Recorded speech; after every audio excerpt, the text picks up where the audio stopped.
So, I have a question. Are you a judge? You don't have any jurisdiction over me. I would argue you don't have any jurisdiction, okay? No, I'm Anthony Mathis, the living man, here in special appearance for Anthony Winston Mathis, also acting in my proper capacity of the trustee of the trust. If the plaintiff cannot come to court, then this shall be dismissed. That's failure. Or I you may object. I walk a will not be cash paying check or any fine. charge into the I will not be 44th paying District any fine. Court. Please don't interrupt the court, sir. This judge absolutely destroys the sovereign citizen in a Zoom court hearing, and it's honestly one for the books.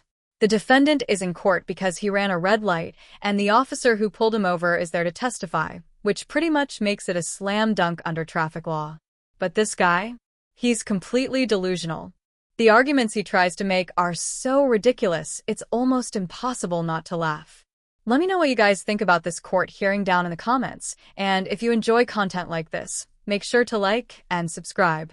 Let's dive in. You are Anthony Winston Mathis?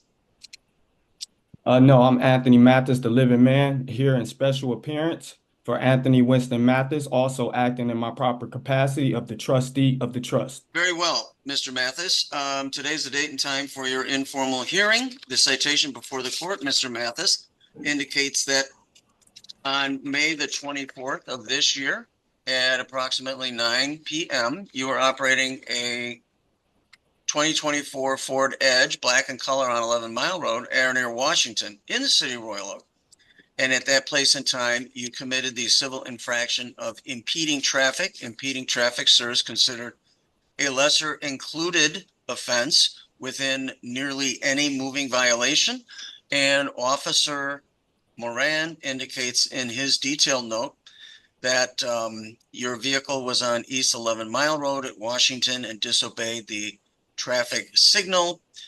The officer had a green arrow and therefore driver had a red light. Mr.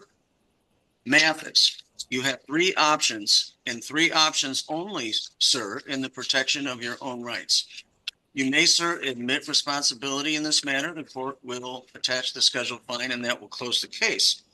Or, Mr. Mathis, you may admit responsibility with an explanation that you believe mitigates these circumstances, or you have every right to deny responsibility and the court will swear the parties and will take testimony. What would you like the court to do for you today? Well, I have a few questions, if you don't mind. The court does mind. You need to make a plea. I am required by No, law. I don't plead to anybody. I only plead to the Most High. Who are you? I am Magistrate William Urick, P43273. I am a sworn judicial officer of this district. We are here for your informal hearing that you requested.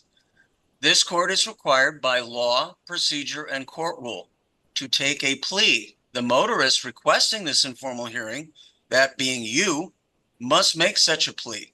You may admit responsibility in this matter. I don't plead to anybody but God. You may admit with an explanation, or you may deny responsibility, and the court will swear the parties and will take proofs. What would you have the court do for you today? I don't plead to anybody. Very well. Officer Moran and Mr. Mathis, please raise your right hands. I do have a question. Do you solemnly swear the testimony you shall give before this court shall be the truth, so help you God?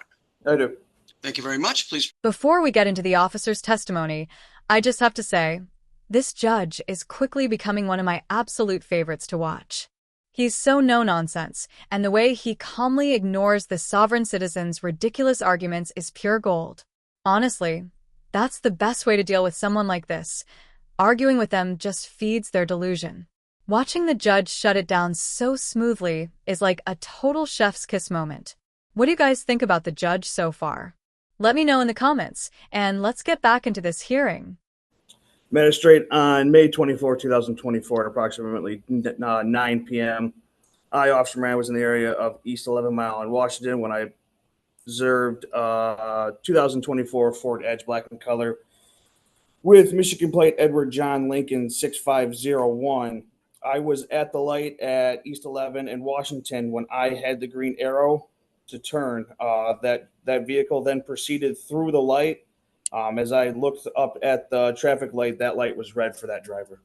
With respect to your selection of citation, you elected to simply issue a ticket for impeding traffic. Is that correct? I did, Magistrate, at that time. And that's based on your discretion, your training, and your experience.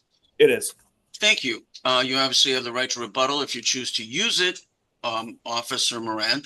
Mr. Mathis, it is now your turn. What would you like the court to know, sir? So, I have a question. Are you a judge? Mr. Mathis, the court has already indicated it is a sworn judicial officer.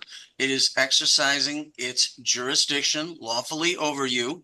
So questioning the court's authority. You don't have any jurisdiction over me. I would argue you don't have any jurisdiction. Okay. Mr. Mathis, the officer has already testified as to the facts of the case. It is now your turn to testify. You can tell the court anything you wish the court to know, focusing solely on the events of the date in question. What would you like to tell the court? The plaintiff is the city of Royal Oak. Please bring the city of Royal Oak. Where's the city of Royal Oak? The defendant actually claims that the judge has no jurisdiction over him, which makes absolutely no sense because if that's what he truly believes, why did he even show up to court in the first place? This argument always falls apart the second they pull that card because, spoiler alert, the court obviously does have jurisdiction, especially when it comes to traffic violations within the state. I mean, what's the point of showing up if you think the judge has no authority? The whole sovereign citizen movement is honestly getting out of control, and it feels like more of these cases pop up every single day. I seriously don't know why it's become so common lately, and at this point, I can't even tell if this guy is genuinely confused or just pretending to be. What do you guys think? Let's dive back into it. The officer is representing the city of Royal Oak, sir. Where's the city of Royal Oak?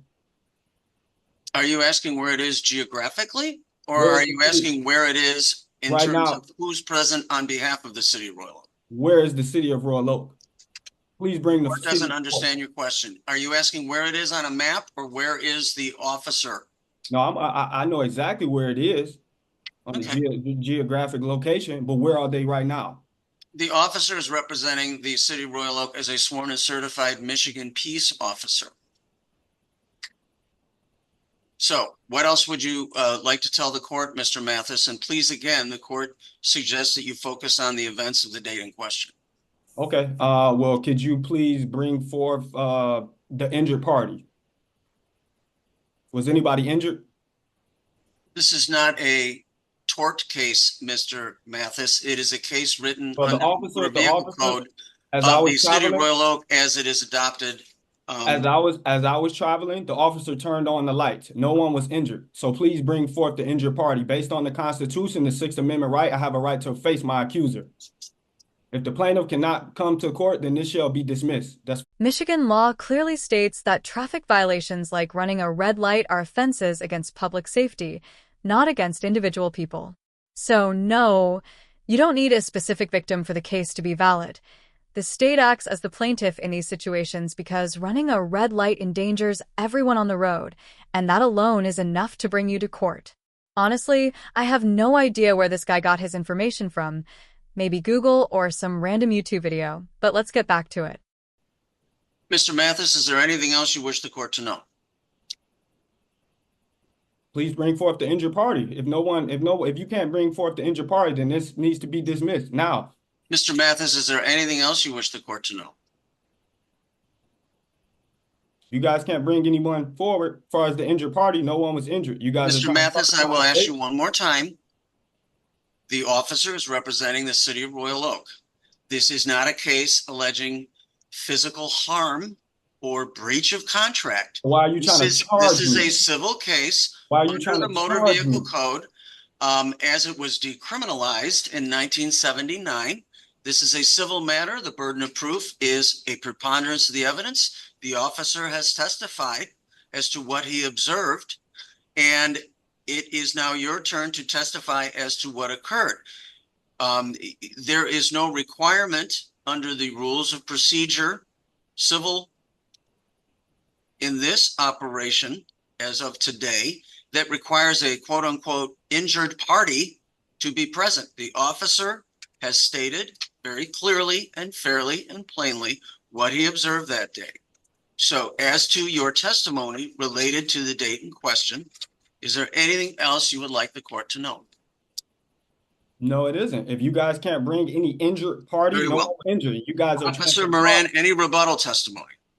No rebuttal testimony. Thank you so much. Mr. Mathis, The burden of proof in a civil case is a mere preponderance of the evidence. The officer, a duly sworn and certified Michigan peace officer representing the city of Royal Oak, which is one of two cities upon which this court has jurisdiction, has put his testimony forward. There is nothing in the record that has rebutted any of it. Therefore, the court is finding you responsible for the citation as it was written.